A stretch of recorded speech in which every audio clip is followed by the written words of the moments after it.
এইরকম viral picture কীভাবে তৈরি করবেন তা আমি আজ আপনাদের দেখাবো। এই জন্য আমাদের যেতে হবে প্রথমে জেমিনি, এই অ্যাপসটি প্লে স্টোর থেকে ইনস্টল করে নিতে হবে। এখানে প্লাস আমরা ক্লিক দেব, গ্যালারিতে যাব, গ্যালারি থেকে একটি পিকচার সিলেক্ট করব, অ্যাড করব। অ্যাড করার পরে আমরা এখানে একটি লেখা লিখব। এই লেখাটি এখানে এডিট করে নেব। নেম, এখানে যার নেম আমরা আপনার নামটি এখানে লিখে নেবেন। আমরা নাম লিখছি। তারপর এখানে ফেসবুক আইডি, আপনার ফেসবুক আইডি অনুসারে এখানে আইডির নাম দিয়ে দেবেন।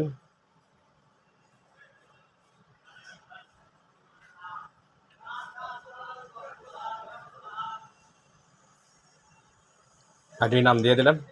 আমরা এখন অ্যারো চিহ্নতে ক্লিক দেব।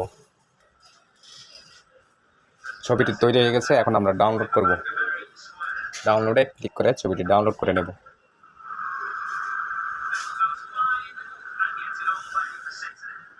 এইভাবে আপনি ভাইরাল ছবি তৈরি করতে পারবেন।